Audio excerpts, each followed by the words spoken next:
सभी एकादशी तिथियों में श्रेष्ठ ज्येष्ठ शुक्ल पक्ष की निर्जला एकादशी के दिन जो जातक निर्जल रहकर व्रत करते हैं, अन्न वस्त्र गाय आदि का दान करते हैं और भक्ति पूर्वक इस दिन से जुड़ी कथा का पाठ करते हैं, उन्हें सुखमय जीवन के बाद स्वर्ग की प्राप्ति होती है। निर्जला एकादशी की व्रत कथा इस प्रकार है।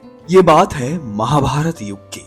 एक बार महर्षि व्यास जी भीम से कहने लगे कि हे पांडुपुत्र, यदि तुम नरक के दुख भोगने से बचना चाहते हो और जीवन के पश्चात मोक्ष पाना चाहते हो, तो तुम्हें हर मास की दोनों एकादशी तिथियों पर भगवान विष्णु का पूजन, दान व उपवास करना चाहिए। ये सुनकर भीमसेन नरक में जाने के नाम से भयभीत हो गए और व्यास जी से कहने लगे कि हे पितामह, भ्राता युधिष्ठिर, माता कुंती, द्रौपदी, अर्जुन, नकुल और सहदेव आदि सब एकादशी के व्रत का पालन करते हैं। मैं भी पूजन दान आदि तो करता हूँ, परंतु समस्या ये है कि मैं अधिक समय तक भोजन किए बिना रह नहीं सकता, क्योंकि मेरे पेट में वृक नामक अग्नि है, जिसके कारण एक समय का भी अन्न त्याग करना बहुत कठिन है। अतः हे पितामह, यदि कोई ऐसा व्रत हो जिसे वर्ष भर केवल एक बार ही रखना पड़े और स्वर्ग की प्राप्ति हो जाए, तो मैं ऐसे व्रत का पालन करने का अवश्य प्रयास करूंगा। यह सुनकर श्री व्यास जी बोले, हे भीम, वृषभ और मिथुन की संक्रांति के बीच ज्येष्ठ मास के शुक्ल पक्ष में जो एकादशी पड़ती है, उसे निर्जला एकादशी कहते हैं। ये एकादशी वर्ष भर में एक ही बार आती है, इसलिए तुम इसी व्रत का पालन करो। इस एकादशी व्रत में स्नान और आचमन के अलावा जल का प्रयोग करना वर्जित है। आचमन करते समय भी ध्यान रहे कि 6 मासे से अधिक जल नहीं होना चाहिए, अन्यथा वो मदिरा पान के समान हो जाता है। इस व्रत में अन्न और जल का पूरी तरह से त्याग करना चाहिए।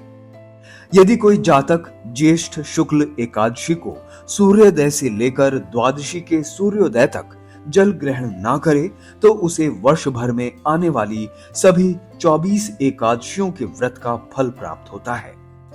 द्वादशी तिथि पर ब्रह्म मुहूर्त में उठकर स्नान आदि करके ब्राह्मणों को दान अवश्य देना चाहिए।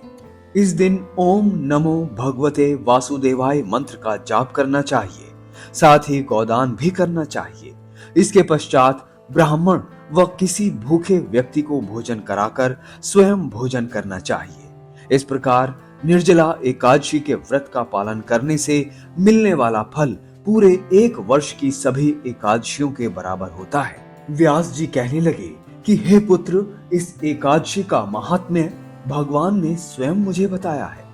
इस दिन सच्चे मन से विष्णु उपासना करने पर जो पुण्य फल मिलता है, वो समस्त तीर्थों एवं दान से अधिक है। मनुष्य केवल एक दिन निर्जल रहने से जन्म जन्मांतर के पापों से मुक्त हो जाता है।